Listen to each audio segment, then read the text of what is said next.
have to be honest, I'm not a diesel guy, I'm a petrol guy. And especially for dunes and stuff.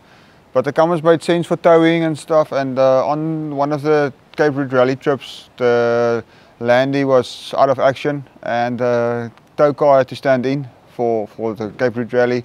The first time we went into the dunes, I was very amazed at how this diesel climbs the dunes. I wasn't expecting to do so well in the dunes. It did for a 3-ton car with a diesel motor.